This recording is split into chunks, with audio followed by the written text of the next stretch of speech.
बहुत अच्छे से अपने भीतर उतारिए।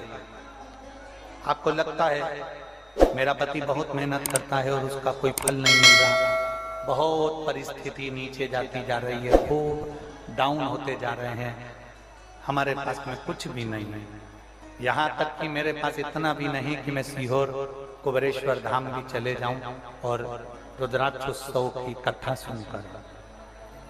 आपको लगता है ऐसा कि आपके पास में नहीं है इतना और मैं सीहोर तक भी नहीं जा पाऊं, मेरे पास धन नहीं। जितने आस्था चैनल पर सुन रहे हो, जितने मोबाइल पर सुन रहे हो, जितने यहाँ पंडाल में सुन रहे हो,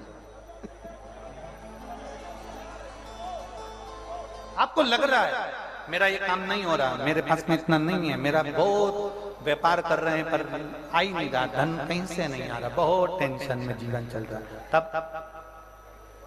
7 बेलपत्र लेना है। कितनी बेलपत्र लेना है?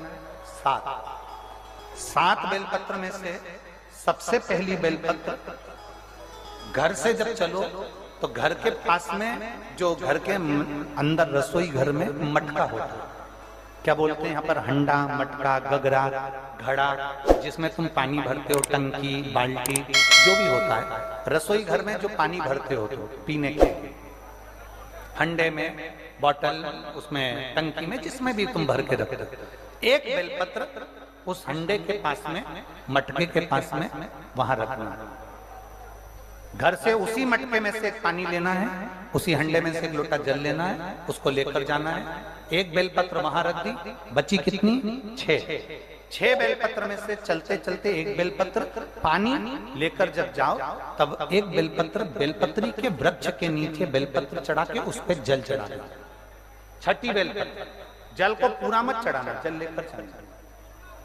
5वें नंबर की बेलपत्र नंदीश्वर के पास में, जिस नंदी का पांव ऊपर की ओर हो, एक पांव नीचे दबा रहता है, पांव ऊपर वाले पांव के पास में एक बेलपत्र रख देना।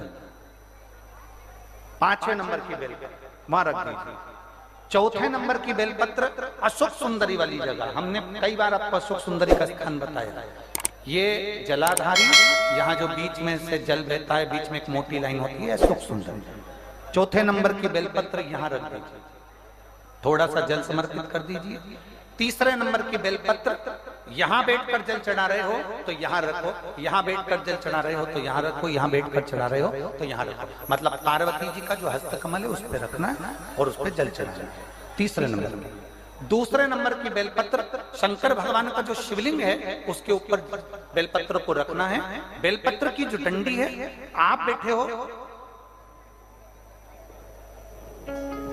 बैठे हो वहां पत्ती का मुंह होना चाहिए, डंडी का मुंह तुम्हारे ठीक विपरीत। बेलपत्र यहां रखें। 2रे नंबर जल चढ़ाएं। एक बेलपत्र जो 7वें नंबर की है, उस बेलपत्र को जो जलाधारी है, जल चढ़ाने वाली, उस जलाधारी का स्पर्श कराएं और उस बेलपत्र को वापस लेकर उसमें से थोड़ा सा जल उस जलाधारी में डाल दें। उस बेलपत्र को, जो 7वें नंबर की बेलपत्र है, उसका स्पर्श केवल जलाधारी को कर बाबा से विनती कर उस बेलपत्र को किसी भी दिन आप अपने घर में लाकर रख लो और कुबेरेश्वर धाम आना चाहते हो, बाबा से विनती कर आना, बाबा ऐसा धन देना कि मैं वहां जाकर लोगों को पानी पिला सकूं, बिस्कुट खिला सकूं, ऐसी कृपा करना। ज्यादा दूर का नहीं सोचना, नजदीक। 7 बेलपत्र का उपाय, 7 बेलपत्र का उपाय शिव जी का एक आनंद फल प्रदान करना। पहली परिंदे के पास, 2री बेलपत्र के वृक्ष के नीचे, 3री नंदी के यहाँ, 4थी अशोक सुंदरी के यहाँ, 5वीं पार्वती जी के यहाँ, 6ठी भगवान शंकर के ऊपर, 7वीं जलाधारी का स्पर्श कराकर वापस।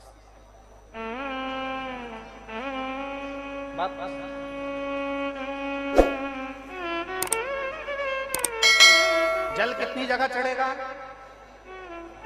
जल कितनी जगह चढ़ेगा? केवल 5 जगह पर। एक बेलपत्री के पेड़ के नीचे, 2रा सुख सुंदरी की जगह, 3रा पार्वती जी की जगह, 4था शिवलिंग के ऊपर और 5वां जो जलाधारी है ऊपर, उस 5 जगह पर एक ही लोटे में से थोड़ा थोड़ा जल वहां चढ़े और बाबा से विनती करना है आपको, बाबा मेरा ये दुख है, आप मिटा दें बाबा, मेरा ये कष्ट है समाप्त करना बाबा, मुझे सीहोर पहुंचना है, कुबेरेश्वर धाम जाना है, रुद्राक्ष उत्सव में लोगों को भंडारा खिलाना है बाबा, इतनी झोली भरना मेरे दाता, मैं स्वस्थ होकर कुबेरेश्वर धाम की धरा पर पहुंच सकूं। ऐसी कृपा उससे विनती करो, विनय करो, निवेदन उससे प्रार्थना करो, झोली पसार कर प्रणाम करोगे वो